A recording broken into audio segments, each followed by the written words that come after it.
ബിസ്മില്ലാഹിർ റഹ്മാനിർ റഹീം ഫദക്കിർ ബിൽ ഖുർആനി മൻ യഖാഫു വഈദ്. പ്രിയപ്പെട്ടവരെ, ഒരു മനുഷ്യായുസ് ജീവിതത്തിൻ്റെ വിവിധ ഘട്ടങ്ങളിലൂടെയാണ് കടന്നു പോകുന്നത്.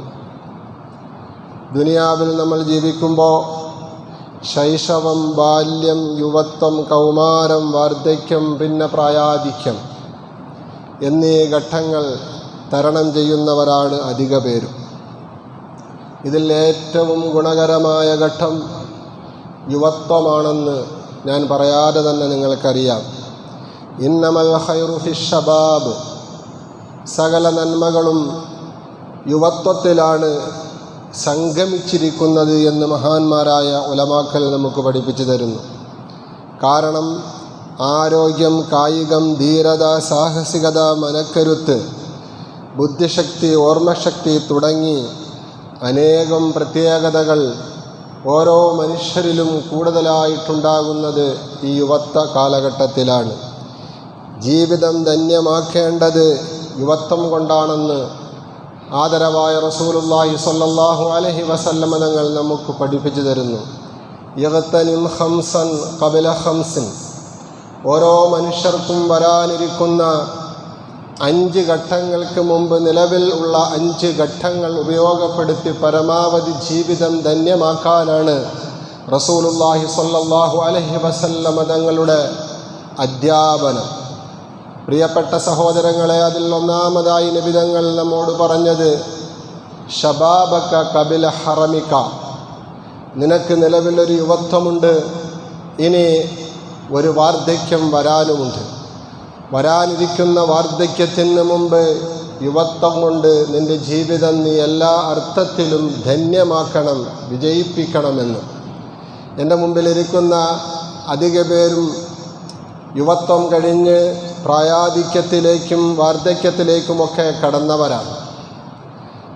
നമ്മൾ ഓരോരുത്തരും കൊതിച്ചു പോവുകയാണ്, നഷ്ടപ്പെട്ടു പോയ യുവത്വം ഒന്ന് തിരിച്ചു കിട്ടിയിരുന്നു എങ്കിലെന്ന്. ഒരു അറബിക്കവി പാടിയതുപോലെ, അലാ ലൈത ശബാബ യഊദു യൗമ ഫൗഖ്ബിറഹു ബിമാ ഫഅലൽ മശീബു, എൻ്റെ യുവത്വം എന്നെങ്കിലും ഒരിക്കൽ, ഒരു ദിവസം എങ്കിലും ഒന്ന് മടങ്ങി വന്നിരുന്നു എങ്കിൽ ഫൗഖ്ബിറഹു ബിമാ ഫഅലൽ മശീബു, വാർദ്ധക്യത്തിൽ ഞാൻ എത്തിച്ചേർന്നതിന് ശേഷം ഞാൻ നേരിടേണ്ടി വന്ന വാർദ്ധക്യത്തിൻ്റെ വിഷമങ്ങൾ, പ്രയാസങ്ങൾ, രോഗത്തിൻ്റെ വേദനകൾ, കാഠിന്യതകൾ, കുടുംബത്തിൽ ഒറ്റപ്പെട്ടു പോയ പ്രയാസങ്ങൾ, ദുഃഖങ്ങൾ, നേരെ ചൊവ്വേ ഒന്ന് നടക്കാൻ കഴിയാത്തതിൻ്റെയും കുനിയാൻ കഴിയാത്തതിൻ്റെയും പ്രയാസങ്ങൾ, എന്തിനേറെ പടച്ച തമ്പുരാന് വേണ്ടി ഒന്ന് നേരെ ചൊവ്വേ നെറ്റി നിലത്തു വെച്ച്, മുട്ടുവെച്ച്, കാലുവെച്ച് സുജൂദ് ചെയ്യാൻ കഴിയാത്തതിൻ്റെ ദുഃഖങ്ങൾ, ഇതെല്ലാം ഞാൻ എൻ്റെ യുവത്വത്തിനോട് സംസാരിക്കുമായിരുന്നു എന്ന് അറബിക്കവി പറയുന്നു എങ്കിൽ, പ്രിയപ്പെട്ടവരെ, നാം ഓരോരുത്തരുടെയും വാർദ്ധക്യ സഹജത്തിലുള്ള നമ്മുടെ വ്യാമോഹമാണത്. മോഹവുമുണ്ട്, വ്യാമോഹവുമുണ്ട്. പക്ഷേ ഒരിക്കലും നടക്കാത്ത കാര്യമാണല്ലോ യുവത്വം മടങ്ങി വരിക എന്നുള്ളത്. അതുകൊണ്ട് എൻ്റെ പ്രിയപ്പെട്ട സഹോദരന്മാരോട്, യുവാക്കളായിട്ട് എൻ്റെ ശബ്ദം ശ്രവിക്കുന്നവരോട്, എൻ്റെ പ്രിയപ്പെട്ട പിതാക്കന്മാരോട്, നിങ്ങളുടെ മക്കൾ യുവാക്കളുള്ളതുകൊണ്ട്, യുവതികൾ ഉള്ളതുകൊണ്ട്, യുവാക്കളുമായി ബന്ധപ്പെട്ട, യുവത്വവുമായി ബന്ധപ്പെട്ട ഇസ്ലാം നൽകുന്ന പ്രാധാന്യവും ആ യുവത്വം എങ്ങനെയാണ് വിനിയോഗിക്കേണ്ടത് എന്ന് പരിശുദ്ധ ഇസ്ലാം നിഷ്കർഷിക്കുന്ന ഉപദേശങ്ങളും ഖുർആനിൽ നമുക്ക് നൽകുന്ന ഇതുമായി ബന്ധപ്പെട്ട ചരിത്ര സംഭവങ്ങളുമൊക്കെ കുറഞ്ഞ രീതിയിൽ നിങ്ങളുമായിട്ട് പങ്കുവെക്കാനാണ് ആഗ്രഹിക്കുന്നത്. ഖുർആൻ യുവത്വത്തിന് ഏറെ പ്രാധാന്യം നൽകിയെന്നുള്ളതാണ്. വിപ്ലവകാരികളും വിമോചകരുമായ പ്രവാചകന്മാരിലും അവരുടെ അനുയായികളിലും അധികവും യുവാക്കളായിരുന്നു എന്നാണ് ഖുർആൻ നമുക്ക് പഠിപ്പിച്ചു തരുന്നത്. നമുക്കേറെ പരിചയമുള്ള ലോകത്തെ ഇന്നത്തെ സെമിറ്റിക് മതങ്ങളുടെ എല്ലാം പ്രപിതാവ് എന്ന് അറിയപ്പെടുന്ന, ആചാര്യ പുരുഷനായിട്ട് അംഗീകരിക്കുന്ന മഹാനായ ഇബ്രാഹിം നബി അലൈഹിസ്സലാത്തു വസ്സലാം നമ്രൂദിയൻ ഭരണാധിപത്യവും ആസിറിയൻ പൗരോഹിത്യവും ചേർന്നുകൊണ്ട് ഇറാഖിലെ ജനങ്ങളെ അന്ധവിശ്വാസത്തിലും അനാചാരങ്ങളിലുമായിക്കൊണ്ട് അധാർമികതയിലുമായിക്കൊണ്ട് ജീവിപ്പിച്ചിരുന്ന ഒരു കാലഘട്ടത്തിൽ ഇബ്രാഹിം നബി അലൈഹിസ്സലാത്തു വസ്സലാമാകുന്ന യുവാവ് അദ്ദേഹം നടത്തിയ വിപ്ലവകരമായ മുന്നേറ്റങ്ങളും ഇടപെടലുകളും പരിശുദ്ധമായ ഖുർആൻ നമുക്ക് വിവരിച്ചു തരുന്നത് പ്രിയപ്പെട്ടവരെ നമുക്കതിൽ നിന്നും ഒരുപാട് പാഠങ്ങൾ ഉൾക്കൊള്ളുന്നതിന് വേണ്ടിയാണ്. യുവാവ് എന്നുള്ള കാര്യം പ്രത്യേകം വിശുദ്ധമായ ഖുർആൻ ഇബ്രാഹിം നബി അലൈഹി സ്വലാത്തു വസ്സലാമിൻ്റെ കാര്യം പറയുമ്പോൾ അടയാളപ്പെടുത്തുന്നുണ്ട്. ഖാലു സമിഅനാ ഫതൻ യദ്കുറുഹും യുഖാലു ലഹു ഇബ്രാഹിം. വിപ്ലവത്തിന് നാന്ദി കുറിച്ചുകൊണ്ട് സമൂഹത്തിൽ ഇടപെടലുകൾ നടത്തിയ ഇബ്രാഹീമിനെ കുറിച്ച് ആ നാട്ടുകാർ രാജസന്നിധിയിൽ പറഞ്ഞത് സമിഅനാ ഫതൻ, ഒരു യുവാവിനെ കുറിച്ച് ഞങ്ങൾ കേട്ടിട്ടുണ്ട്. യദ്കുറുഹും, അദ്ദേഹം നാട്ടിൽ നടന്നുകൊണ്ടിരിക്കുന്ന ഈ നടപടികളെ ചോദ്യം ചെയ്തുകൊണ്ട് വിപ്ലവകരമായ ഇടപെടലുകൾ നടത്തുമെന്ന് പറയുന്നതായിട്ട് ഞങ്ങൾ കേട്ടിട്ടുണ്ട്. യുഖാലു ലഹു, ആ യുവാവിൻ്റെ പേരാണ് ഇബ്രാഹിം. ആ നാട്ടുകാർ പറഞ്ഞതാണ്. പ്രിയപ്പെട്ടവരെ, ആ നാട്ടിൽ വിപ്ലവം ഉണ്ടാക്കി, മാറ്റങ്ങൾ ഉണ്ടാക്കി, തൗഹീദിൻ്റെ സുന്ദരമായ ഏകദൈവ വിശ്വാസം നാട്ടിൽ നടപ്പിൽ വരുത്താൻ അഹോരാത്രം പ്രയത്നിച്ചത് ഇബ്രാഹീമും ഇബ്രാഹിം നബിയോടൊപ്പം ഉണ്ടായിരുന്ന ഏതാനും കുറച്ച് യുവാക്കളുമായിരുന്നു എന്ന് ചരിത്രം. പിന്നെ കുറച്ചു കാലം കഴിയുമ്പോൾ ഇസ്ലാമിക ചരിത്രത്തിൽ നമുക്ക് പാഠമാകുന്നത് ഈജിപ്തിലെ മൂസ നബി അലൈഹി സ്വലാത്തു വസ്സലാമാകുന്ന വിമോചകനും വിപ്ലവകാരിയുമായ ഒരു പ്രവാചകനിലും നേതാവിലും കൂടെയാണ്. മൂസ നബി അലൈഹി സ്വലാത്തു വസ്സലാം ആ ഈജിപ്തിൽ മാറ്റങ്ങൾക്ക് ഇടപെടലുകൾ നടത്തിയപ്പോൾ ആ നാട് വാണിരുന്നത് ആരായിരുന്നു? നമുക്കറിയാവുന്നതാണ്. ഫറോവൻ ഭരണാധിപത്യവും ഖിബ്തിയൻ വരേണ്യത്വവും സാമിരിയൻ പൗരോഹിത്യവും പരസ്പരം കൈകോർത്ത് പിടിച്ചുകൊണ്ടായിരുന്നു ഈജിപ്തിൽ അന്ധവിശ്വാസങ്ങളും കുഫറും അധാർമികതയും അനുസ്യൂതം നടപ്പിലാക്കിക്കൊണ്ടിരുന്നത്. പക്ഷേ മൂസ നബി അലൈഹി സ്വലാത്തു വസ്സലാമാകുന്ന ചെറുപ്പക്കാരൻ, കരുകരുത്ത യുവാവ്, അദ്ദേഹത്തിനോടൊപ്പമുള്ള ഏതാനും അനുയായികളുമായിട്ടായിരുന്നു ആ നാട്ടിൽ വിപ്ലവത്തിന് മാറ്റത്തിനു മാറ്റൊലികൾ കുറിച്ചത്. അള്ളാഹുവിൻ്റെ വിശുദ്ധമായ ഖുർആൻ പറയുന്നുണ്ട്, ഫമാ ആമന ലിമൂസ ഇല്ലാ ദുർരിയതൻ മിൻ ഖൗമിഹി അലാ ഖൗഫിൻ മിൻ ഫിർഔന വമലൈഹിം അൻ യഫ്തിനഹും വഇന്ന ഫിർഔന ലആലിം ഫിൽ അർള് വഇന്നഹു ലമുസ്രിഫീൻ വഇന്നഹു ലമിനൽ മുസ്രിഫീൻ. ഫമാ ആമന ലിമൂസ, മൂസാ നബിയെ കൊണ്ട് വിശ്വസിച്ചില്ല, ഇല്ലാ ദുർരിയത്തും മിൻ ഖൗമിഹി, അദ്ദേഹത്തിൻ്റെ ജനതയിൽ നിന്നുള്ള ഏതാനും ചില ആൺകുട്ടികൾ അല്ലാതെ, ചെറുപ്പക്കാരല്ലാതെ, അലാ ഖൗഫിൻ മിൻ ഫിർഔന വമലൈഹിം, ഫറോവൻ ഭരണാധിപത്യവും അതുപോലെ ഖിബ്തിയൻ വരേണ്യത്വവും ഭയന്നതിൻ്റെ പേരിൽ ആ ജനങ്ങൾ വിശ്വസിക്കാത്തതിൻ്റെ കാരണം അല്ലാഹു പറയുകയാണ്. പ്രിയപ്പെട്ടവരെ, അവിടെയും നമുക്ക് കാണാവുന്നത് യുവാവായ, യുവത്വത്തിൻ്റെ പ്രസരിപ്പുള്ള മൂസ നബി അലൈഹി സ്വലാത്തു വസ്സലാമിനെയും അദ്ദേഹത്തിനോടൊപ്പമുള്ള അനുയായികളെയുമാണ്. കാലം കുറേ കൂടി കഴിയുമ്പോൾ പിന്നെ പരിശുദ്ധമായ ഖുർആൻ നൽകുന്ന ചരിത്ര പാഠം ഏതാണ്? ഇസ്രായേലിയൻ ജൂതാധിപത്യത്തിനെതിരെ ശബ്ദം മുഴക്കിക്കൊണ്ട് രംഗത്തു വന്ന ഈസ നബി അലൈഹി സ്വലാത്തു വസ്സലാമാകുന്ന യുവാവും അദ്ദേഹത്തിൻ്റെ അനുയായികളായിട്ട് അദ്ദേഹത്തിനോടൊപ്പം ഉണ്ടായിരുന്ന ഹവാരിയാക്കൾ എന്ന് ഖുർആൻ പരിചയപ്പെടുത്തുന്ന ഏതാനും യുവാക്കളുമായിരുന്നു. ഖുർആൻ പറയുന്നുണ്ട്, കാല ഈസ മൻ അൻസാരി ഇലല്ലാഹ്. ഈസ നബി അലൈഹി സ്വലാത്തു വസ്സലാം ആ നാട്ടുകാരോട് ചോദിച്ചു, അള്ളാഹുവിൻ്റെ മാർഗത്തിൽ എന്നെ സഹായിക്കാൻ നിങ്ങളുടെ കൂട്ടത്തിൽ ആരുണ്ട്? ഖാലൽ ഹവാരിയൂന നഹ്നു അൻസാറുല്ലാഹ്. ഹവാരിയാക്കൾ പറഞ്ഞു, ഞങ്ങളുണ്ട് അള്ളാഹുവിൻ്റെ ദീനിൻ്റെ സഹായികളായിട്ട് അങ്ങയോടൊപ്പം നിലകൊള്ളുന്നതിന്. ഫആമനത് ത്വായിഫത്തും മിൻ ബനീ ഇസ്രായീല വകഫറത് ത്വായിഫ. അങ്ങനെ ഇസ്രായേലിൽ നിന്നും ഒരു ന്യൂനപക്ഷം മാത്രം മഹാനായ ഈസാ നബി അലൈഹി സ്വലാത്തു വസ്സലാമിനോടൊപ്പം ചേർന്നു.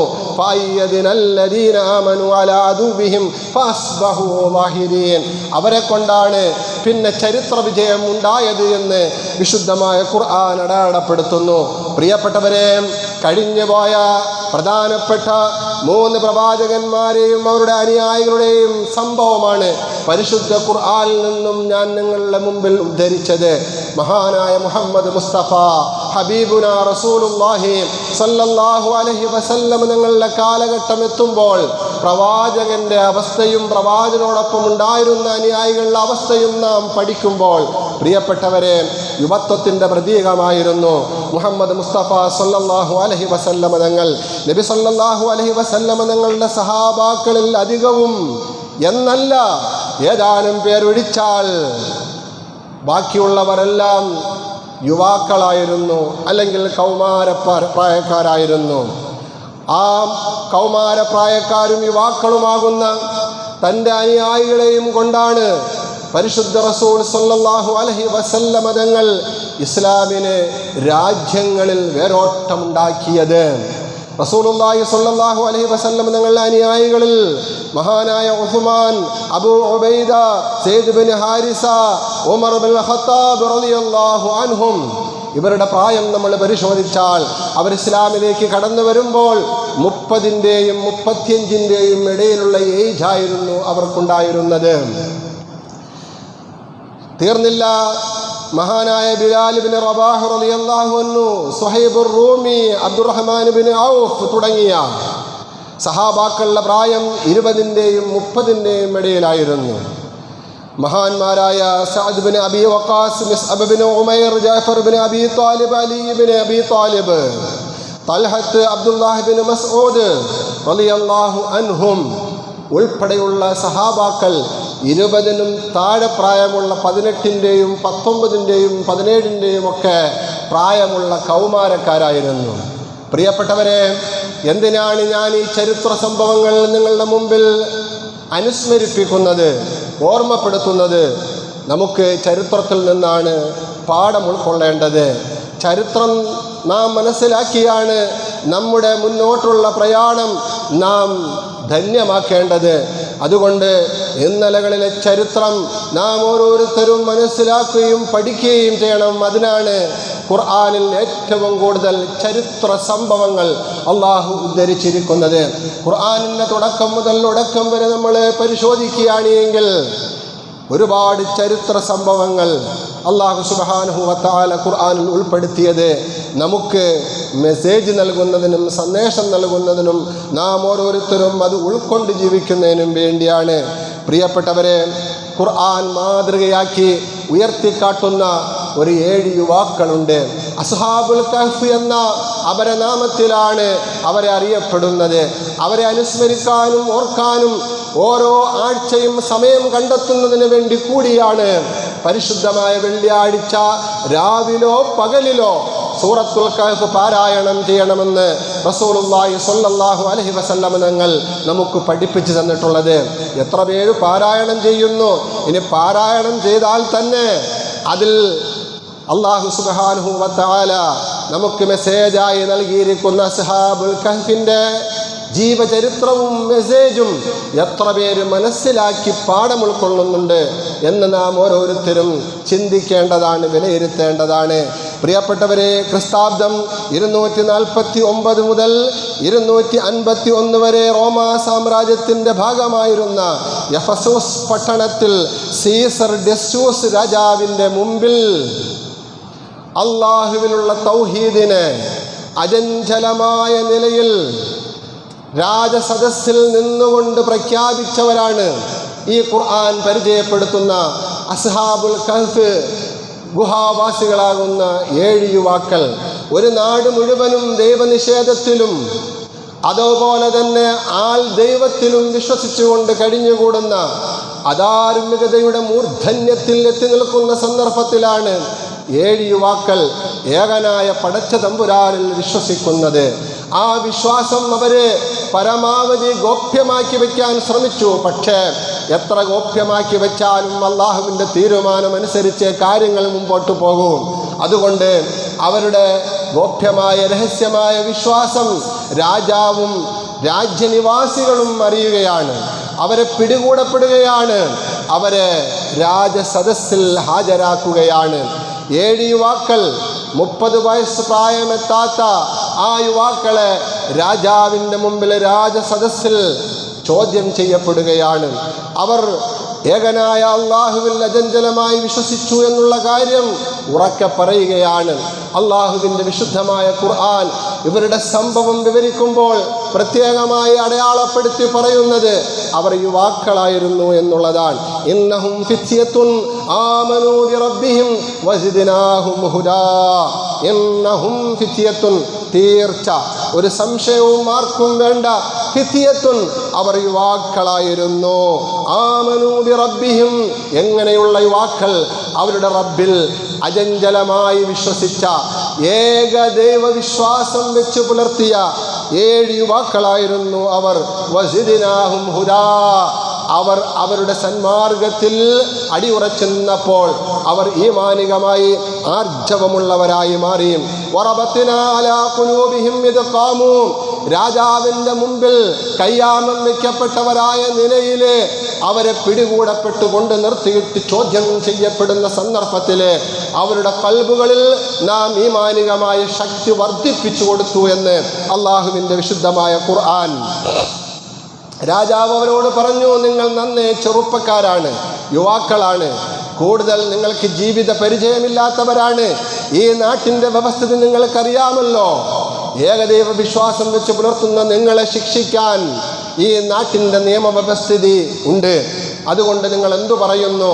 നിങ്ങൾക്ക് വേണമെങ്കിൽ ബഹുദൈവ മതത്തിലേക്ക് മടങ്ങിക്കൊണ്ട് ജീവിക്കാം. അവർ പറഞ്ഞു, ഇല്ല, അങ്ങനെ ജീവിക്കുന്നതിനേക്കാൾ ഞങ്ങൾക്ക് മരണമാണ് നല്ലത്. ഫഖാലു, അവർ പറഞ്ഞു, റബ്ബുന റബ്ബുസ് സമാവാതി വൽ അർദ് ലൻ നദഉ മിൻ ദൂനിഹി ഇലാഹ ലഖദ് ഖുൽനാ ഇദൻ ശതതാ. പ്രിയപ്പെട്ട രാജാവേ, നിങ്ങൾക്കൊരു പക്ഷേ ഞങ്ങളെ ശിക്ഷിക്കാൻ കഴിയും, പക്ഷേ യഥാർത്ഥ രക്ഷകനും ശിക്ഷകനും അല്ലാഹു ആണെന്ന് വിശ്വസിക്കുന്നവരാണ് ഞങ്ങൾ. ഈ ലോകത്തെ ജീവിതം കൊണ്ട് മാത്രം ജീവിതം അവസാനിക്കുമെന്നുള്ള മിഥ്യാധാരണ ഞങ്ങൾക്കില്ല. അതുകൊണ്ട് ഞങ്ങൾക്കൊന്നേ പറയാനുള്ളൂ, റബ്ബുന റബ്ബുസ് സമാവാതി വൽ അർദ്, ഞങ്ങളുടെ റബ്ബ് ആകാശഭൂമികൾ ഉൾപ്പെടുന്ന ഈ അഖില പ്രപഞ്ചത്തിൻ്റെ നാഥനാണ്, സ്രഷ്ടാവാണ്, പരിപാലകനാണ്. ലൻ നദഉ മിൻ ദൂനിഹി ഇലാഹ, അവനെ അല്ലാതെ മറ്റൊരിലാഹിനെയും ഞങ്ങൾ വിളിക്കുകയില്ല, ആരാധിക്കുകയില്ല, പ്രാർത്ഥിക്കുകയില്ല. അവർ അവരുടെ ആദർശം ആ രാജസദസ്സിൽ പ്രഖ്യാപിക്കുകയാണ്. പിന്നീട് അവരുടെ പേരിലുള്ള തീരുമാനം രാജാവ് പ്രഖ്യാപിക്കുകയാണ്. തൽക്കാലത്തേക്ക് നിങ്ങളെ വിട്ടയച്ചിരിക്കുന്നു, കുറച്ച് സമയം കൂടി തരുന്നു നിങ്ങളുടെ നിലപാടിൽ നിങ്ങൾക്ക് മാറ്റം വരുത്താൻ. കാരണം നിങ്ങൾ യുവാക്കളാണ്, പെട്ടെന്ന് നിങ്ങൾ എടുത്തു ചാടി അഭിപ്രായം പറയുന്നവരായിട്ടാണ് ഞങ്ങൾക്ക് തോന്നുന്നത്. പ്രിയപ്പെട്ടവരെ, അവരുടെ സംഭവ വികാസം പരിശുദ്ധമായ ഖുർആൻ വളരെ വ്യക്തമായിട്ട് പ്രതിപാദിക്കുന്നുണ്ട്. ഞാൻ വിശദീകരിക്കുന്നില്ല. അവസാനം അവർ രാത്രിയുടെ ഇരുളിൻ്റെ മറവ് ഉപയോഗപ്പെടുത്തിക്കൊണ്ട് ആ നാട്ടിൽ നിന്നും വിശ്വാസം സംരക്ഷിക്കുന്നതിന് വേണ്ടി രക്ഷപ്പെടുകയാണ്. അങ്ങനെ പോകുമ്പോൾ മലവാരത്തിലുള്ള ഗുഹയിൽ അഭയം പ്രാപിക്കുകയാണ് രാത്രി. പക്ഷേ അവരെ അല്ലാഹു സുബ്ഹാനഹു വ തആല ആ ഗുഹ രക്ഷാകേന്ദ്രമാക്കി മാറ്റിക്കൊണ്ട് രക്ഷപ്പെടുത്തി 300 വർഷക്കാലം ഉറക്കി കിടത്തുകയാണ്. സംഭവം വിശാലമാണ്. പ്രിയപ്പെട്ടവരെ, എന്തിൻ്റെ പേരിൽ? ഈമാനിൽ അടിയുറച്ചു നിന്നതിൻ്റെ പേരിൽ, ധാർമ്മിക മൂല്യങ്ങൾ ഉൾക്കൊണ്ടതിൻ്റെ പേരിൽ ഒരു നാട് മുഴുവനും രാജാവും എതിരായപ്പോഴും അള്ളാഹുവിലുള്ള വിശ്വാസത്തിൽ യാതൊരു കലർപ്പും വരുത്താത്തതിൻ്റെ പേരിൽ അവർ ലോകത്തുള്ള മുഴുവൻ മനുഷ്യർക്കും ലോകാവസാനം വരെ മാതൃകാ പുരുഷന്മാരാക്കി അള്ളാഹു അവൻ്റെ വിശുദ്ധമായ ഖുർആനിൽ അവരുടെ ചരിത്ര സംഭവം വിവരിച്ചു എന്നാണ് ആ അധ്യായത്തിൻ്റെ പേര് തന്നെ അൽ കഹ്ഫ് എന്നാണ്. ഗുഹാവാസികളുടെ സംഭവം വിവരിക്കുന്ന അധ്യായം എന്നാണ്. പ്രിയപ്പെട്ടവരെ, അതൊക്കെ നമ്മൾ പഠിക്കാൻ തയ്യാറാകണം. പറഞ്ഞു വരുന്നത്, ഓരോ സമൂഹത്തിലും, ഓരോ സമുദായത്തിലും, ഓരോ മഹല്ലത്തിലും, ആ മഹല്ലത്തിൻ്റെയും സമുദായത്തിൻ്റെയും സമൂഹത്തിൻ്റെയും ഒക്കെ നിലനിൽപ്പിന് അനിവാര്യമായ ഘടകം യുവത്വമാണ്. യുവാക്കളുടെ ശക്തിയാണ് മഹല്ലത്തിൻ്റെ ശക്തി. യുവാക്കളുടെ പ്രചോദനമാണ് മഹല്ലത്തിൻ്റെ പ്രചോദനം. യുവാക്കളുടെ ധീരതയാണ്, അവരുടെ കായബലമാണ്, അവരുടെ മനക്കരുത്താണ്, അവരുടെ മനോവീര്യമാണ്, അവരുടെ എല്ലാമാണ് ഓരോ മഹല്ലത്തിൻ്റെയും ശക്തിയും ഓരോ മഹല്ലത്തിൻ്റെയും നേട്ടവും എന്ന് പ്രിയപ്പെട്ടവരെ നമുക്കെല്ലാവർക്കും അറിയാവുന്നതാണ്. പക്ഷേ എന്തുകൊണ്ടാണ് നമ്മുടെ മഹല്ലുകളിൽ യുവാക്കളുടെ സാന്നിധ്യം പള്ളികളിൽ ഇല്ലാത്തത്, നന്മകളുടെ സദസ്സുകളിൽ ഇല്ലാത്തത്? ധാർമ്മിക മൂല്യങ്ങൾ പങ്കുവെക്കുന്നിടത്ത് യുവാക്കളുടെ സാന്നിധ്യമില്ലാത്തത് എന്താണ്? കൊറോണ കാലത്തിന് ശേഷം കൂടുതലായി യുവാക്കൾ പള്ളിയിൽ നിന്നും അകലാൻ തുടങ്ങി, നന്മകളുടെ സദസ്സുകളിൽ നിന്നും അകലാൻ തുടങ്ങി. നന്മകൾ എവിടെയെല്ലാം ഉണ്ടോ അവിടെ നിന്നും അകലാൻ തുടങ്ങി. ഒരു കാലഘട്ടത്തിൽ പ്രിയപ്പെട്ടവരെ തബ്ലീഗ് ജമാഅത്തിൽ ഒക്കെ യുവാക്കളുടെ സാന്നിധ്യം ധാരാളമായി നമ്മൾ കണ്ടിരുന്നു. കൊറോണ കാലഘട്ടത്തിന് ശേഷം തബ്ലീഗിൻ്റെ പ്രവർത്തനം നടക്കുമ്പോൾ അവിടെയും യുവാക്കളുടെ സാന്നിധ്യം കുറവായിക്കൊണ്ടിരിക്കുന്നു. എന്തുകൊണ്ടിങ്ങനെ സംഭവിക്കുന്നു? എവിടെയാണ് പ്രശ്നം? എന്താണ് പരിഹാരമാർഗം? ആരും ചിന്തിക്കുന്നില്ല. മറുപക്ഷത്ത് യുക്തിവാദത്തിലേക്കും നിരീശ്വര നിർമ്മത പ്രസ്ഥാനങ്ങളിലേക്കും ഈ യുവാക്കളാണെങ്കിൽ കൂട്ടം കൂട്ടമായി ഒഴുകിക്കൊണ്ടിരിക്കുന്നു. നമ്മളാരും അറിയുന്നില്ല. നമ്മുടെ ഓരോ മഹല്ലത്തിലും ഉള്ള വളർന്നു വരുന്ന തലമുറയിൽ, കൗമാരപ്രായക്കാരിൽ, യുവാക്കളിൽ യുക്തിചിന്ത, മതനിരാസം, ദൈവനിരാസം ഇത് കൂടുതലായി വർദ്ധിച്ചു കൊണ്ടിരിക്കുന്നു.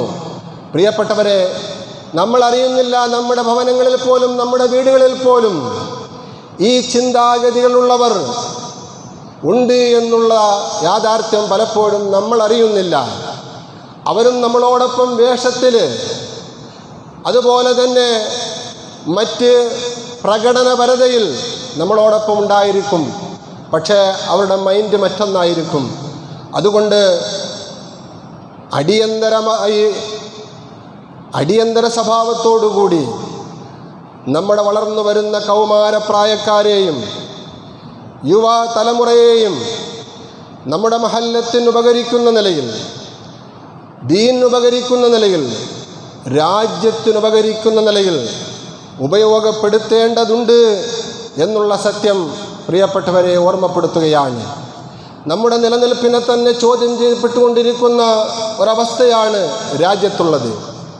CAA-യും NRC-യും ഒക്കെ ഒളി അജണ്ടകളായി നടപ്പിലാക്കിക്കൊണ്ടിരിക്കുന്നു. നമ്മൾ അറിയുന്നില്ല. പൗരത്വ പ്രക്ഷോഭത്തോടുകൂടി അവർ പരസ്യമായി അത് നടപ്പിൽ വരുത്തുന്നതിന് താൽക്കാലികമായി മാറ്റിവെച്ചിരിക്കുകയാണ്. എന്നിട്ട് കിട്ടുന്ന അവസരങ്ങളിലെല്ലാം ഒളി അജണ്ടകളിലൂടെ NRC-യും CAA-യും ഒക്കെ നടപ്പിൽ വരുത്തിക്കൊണ്ടിരിക്കുകയാണ്. പുതിയ വോട്ടേഴ്സ് ലിസ്റ്റൊക്കെ തയ്യാറാക്കിയപ്പോൾ അതൊക്കെ വളരെ പ്രകടമായിട്ട് രാജ്യത്ത് ഉത്തരവാദിത്തപ്പെട്ടവർ മനസ്സിലാക്കിയിട്ടുണ്ട് എന്നുള്ളതാണ് സത്യം.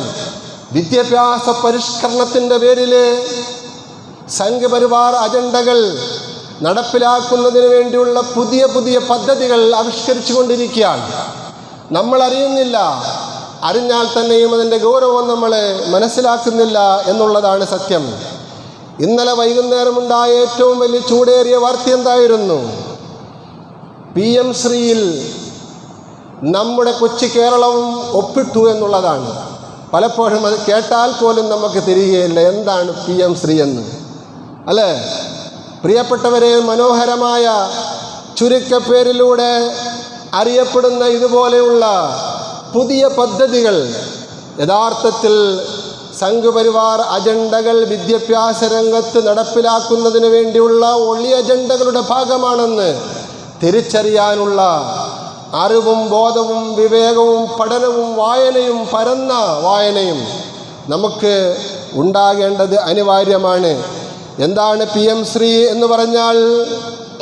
Prime ministers school for rising India എന്നതിൻ്റെ ചുരുക്കപ്പേരാണ് PM ശ്രീ എന്ന പേരിൽ അറിയപ്പെടുന്ന പദ്ധതി.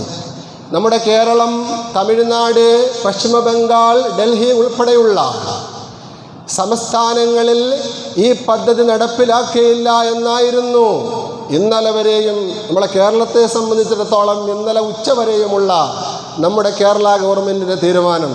പക്ഷേ വൈകുന്നേരമായപ്പോൾ തീരുമാനം മാറി. ഈ പദ്ധതിയിൽ നമ്മുടെ ഗവൺമെൻറ്റും ഒപ്പുവെച്ചു. എന്താ പ്രിയപ്പെട്ടവരെ ഇത്? രാജ്യത്ത് 14,600, എല്ലാവരും ഒന്ന് ശ്രദ്ധിക്കുക, സമുദായം കൂടുതൽ മനസ്സിലാക്കേണ്ട കാര്യമാണ്. നമ്മൾ പലപ്പോഴും രാഷ്ട്രീയ കാര്യങ്ങളാണെന്ന് പറഞ്ഞുകൊണ്ട് ലാഘവത്തോടു കൂടി കളയാറ് ഉള്ളത്. പക്ഷേ അങ്ങനെ ലാഘവത്തോടു കൂടി കളഞ്ഞ പല കാര്യങ്ങളുമാണ് അവസാനം നമ്മുടെ നിലനിൽപ്പിനെ തന്നെ ചോദ്യം ചെയ്യുന്ന രീതിയിൽ കാലിൻ്റെ അടിയിലെ മണ്ണൊലിച്ചു പോകുന്ന ഘട്ടത്തിൽ നമ്മൾ തിരിച്ചറിഞ്ഞുകൊണ്ട് സമരങ്ങളും പ്രക്ഷോഭങ്ങളുമായിട്ട് നമ്മൾ ഇറങ്ങുന്നത്. നേരത്തെ കാലേ കൂട്ടി കാര്യങ്ങൾ തിരിച്ചറിഞ്ഞുകൊണ്ട് നാം ഓരോരുത്തരും കരുനീക്കങ്ങൾ നടത്തേണ്ടുന്ന കാലം അതിക്രമിച്ചിരിക്കുന്നു എന്നുള്ളതാണ് വസ്തുത. എന്താണ് പ്രിയപ്പെട്ടവരെ ഈ പദ്ധതി? രാജ്യത്തെ 14,600 സ്കൂളുകൾക്ക് സ്കൂളിൻ്റെ സൗകര്യങ്ങൾ മെച്ചപ്പെടുത്തുന്നതിനും പഠന നിലവാരം ഉയർത്തുന്നതിനുമുള്ളൊരു പദ്ധതി എന്ന നിലയിലാണ് ഈ പദ്ധതി ആവിഷ്കരിച്ചിട്ടുള്ളത്. 2022 സെപ്റ്റംബർ 5-ാം തീയതി അധ്യാപക ദിനത്തോടനുബന്ധിച്ചാണ് ഈ പദ്ധതി കേന്ദ്ര ഗവൺമെൻറ് കൊണ്ടുവരുന്നത്. ഈ പദ്ധതിക്ക് കുഴപ്പമൊന്നുമില്ല. പക്ഷേ ഈ പദ്ധതി നടപ്പിൽ വരണമെങ്കിൽ അതിനു മുമ്പ് 2020 കേന്ദ്ര ഗവൺമെൻറ് കൊണ്ടുവന്ന വിദ്യാഭ്യാസ രംഗത്തെ മറ്റൊരു പരിഷ്കാര പദ്ധതിയുണ്ട്. അത് NEP എന്ന ചുരുക്കപ്പേരിൽ അറിയപ്പെടുന്ന പദ്ധതിയാണ്. നാഷണൽ എഡ്യൂക്കേഷൻ പോളിസി, ദേശീയ വിദ്യാഭ്യാസ നയം. അവിടെയാണ് പ്രശ്നം.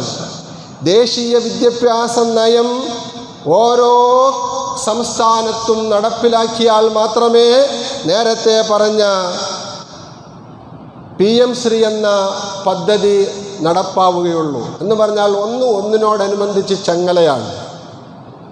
ഈ NEP പദ്ധതിയിലാണ് സംഘ് പരിവാർ അജണ്ടകൾ വിദ്യാഭ്യാസ രംഗത്ത് അവർ പരിഷ്കാരം എന്ന നിലയിൽ കൊണ്ടുവരുന്നത്. നിങ്ങളൊരു 3 വർഷത്തിന് മുമ്പ് കേട്ടിട്ടുണ്ടായിരിക്കും, ഈ പദ്ധതി കൊണ്ടുവന്നപ്പോൾ കുറച്ചൊക്കെ ചർച്ചയായി. നമ്മുടെ പാഠ്യപദ്ധതിയിൽ നിന്ന് 1000 വർഷത്തോളം ഈ രാജ്യം ഭരിച്ചിരുന്ന മുഗളന്മാരുടെ ചരിത്രത്തെ വെട്ടിമാറ്റുന്ന ആ സംഭവം കേന്ദ്ര ഗവൺമെൻറ് പാഠ്യപദ്ധതിയിൽ ഉൾപ്പെടുത്തിയപ്പോൾ നമ്മളെ കേരളം പറഞ്ഞു അത് നടപ്പിലാവൂല കേരളത്തിലെന്ന്. അന്ന് പറയാമായിരുന്നു, ഇന്നിന് പറയാൻ പറ്റൂല. അതാണ് ഇതിൻ്റെ പ്രശ്നം. കാരണം NEP നടപ്പിലാക്കിയെങ്കിൽ മാത്രമേ മറ്റേ പദ്ധതി നടപ്പിലാകുകയുള്ളൂ. NEP നടപ്പിലാക്കിയാൽ പിന്നെ വിദ്യാഭ്യാസ കാര്യങ്ങൾ മേഖല പൂർണ്ണമായിട്ടും കൈകാര്യം ചെയ്യുന്നത്, പാഠ്യപദ്ധതി തയ്യാറാക്കുന്നത്, കരിക്കുലം തയ്യാറാക്കുന്നത്, അത് കൈകാര്യം ചെയ്യുന്നത് അത് കേന്ദ്ര ഗവൺമെൻറ് ആയിരിക്കും. നമ്മൾ കേട്ടതാണല്ലോ, മെഡിസിൻ രംഗത്ത് പോലും ഇംഗ്ലീഷ് ഒഴിവാക്കുന്നു എന്നുള്ള പുതിയ ഒരു നയം കേന്ദ്ര ഗവൺമെൻറ് നടപ്പിലാക്കാൻ ശ്രമിച്ചായിരുന്നു. എതിർപ്പുകൾ ഉണ്ടായതിൻ്റെ പേരിൽ അത് തൽക്കാലത്തേക്ക് മാറ്റിവെച്ചിരിക്കുകയാണ്. ഇംഗ്ലീഷ് വേണ്ട, ഹിന്ദി മതി, ഹിന്ദിയിൽ മെഡിസിൻ പഠിച്ചാൽ മതി, അങ്ങനെയുള്ളൊരു വാർത്ത നിങ്ങൾ കേട്ടിരുന്നു. അതുപോലെ തന്നെ ശാസ്ത്രീയമായ പല കാര്യങ്ങളും പുതിയ കണ്ടുപിടുത്തങ്ങളുമൊക്കെ പൗരാണികതയിലേക്ക് ചേർത്തുകൊണ്ട് വേണ്ടുന്ന രീതിയിൽ ശാസ്ത്രബോധമില്ലാത്ത വിദ്യാഭ്യാസം രാജ്യത്ത് കൊണ്ടുവരാൻ ശ്രമിച്ചു കൊണ്ടിരിക്കുന്നു. അതിൻ്റെ ഭാഗമായിട്ടാണ് നമ്മളെ പ്രധാനമന്ത്രി തന്നെ പറഞ്ഞത്, വിമാനം കണ്ടുപിടിച്ചത് റൈറ്റ് സഹോദരന്മാരല്ല, പിന്നെയോ പുഷ്പക വിമാനം. ആ പുഷ്പക വിമാനമാണ് വിമാനത്തിൻ്റെ ആദ്യ പതിപ്പ്. ഇത് പാഠ്യപദ്ധതി ആക്കപ്പെടുകയാണ്. ഇപ്പോൾ പല സ്റ്റേറ്റുകളിലും പഠിപ്പിച്ചുകൊണ്ടിരിക്കുന്നുണ്ട്. പ്രിയപ്പെട്ടവരെ, ഇങ്ങനെയുള്ള പലതും. അതുപോലെ തന്നെ മനുഷ്യ ശരീരത്തിൽ ആനയുടെ തല ഫിറ്റ് ചെയ്തുകൊണ്ടാണ് ആദ്യമായിട്ട് അവയവമാറ്റ ശസ്ത്രക്രിയ നടപ്പിലാക്കിയത്. അത് ഗണപതിയുടേതാണ്. ഇത് നമ്മുടെ പ്രധാനമന്ത്രിയാണ് പറഞ്ഞത്. ഇതുപോലെയുള്ള ശാസ്ത്രബോധമില്ലാത്ത വിദ്യാഭ്യാസം സംഘ് പരിവാർ അജണ്ടയുടെ ഭാഗമായിട്ട് പഠിപ്പിക്കപ്പെടുന്നതിന് ഈ NEP പദ്ധതിയിലൂടെ അവർക്ക് സാധിക്കും എന്നുള്ളതാണ് ഇതിൻ്റെ ഗൗരവം. പ്രിയപ്പെട്ടവരെ, ഞാൻ പറഞ്ഞു വരുന്നത്, രാജ്യത്ത് ഇങ്ങനെയുള്ള പ്രശ്നങ്ങളൊക്കെ നടക്കുമ്പോൾ നേരത്തെ എതിർത്തിരുന്ന സംസ്ഥാനങ്ങൾ പോലും ഇപ്പോൾ കേന്ദ്ര ഗവൺമെൻറ്റിൻ്റെ ചൊൽപ്പടിക്ക് നിന്നുകൊണ്ട് അതിലൊക്കെ ഒപ്പിട്ട് കൊടുക്കുമ്പോൾ ഇതിനെതിരെ ശബ്ദമുയർത്തേണ്ടുന്ന യുവതലമുറ, കരുത്തുറ്റ ബോധമുള്ള യുവതലമുറ നിഷ്ക്രിയരായി കഴിയുകയാണ്. ദീനീബോധമില്ലാത്തത് ഒരു ഭാഗം. രാജ്യത്തിൻ്റെ നിലനിൽപ്പിനെ ചോദ്യം ചെയ്യപ്പെടുമ്പോൾ അതിനെക്കുറിച്ച് തിരിച്ചറിവ് ഇല്ലായ്മ മറ്റൊരു ഭാഗം. ഇനി അധാർമികതകളാണെങ്കിലോ ആ അധാർമികതകളിൽ മൂക്കുകുത്തി വീഴുന്ന മറ്റൊരു ദുരിതപൂർണമായ ദുഃഖപൂർണമായ അവസ്ഥ.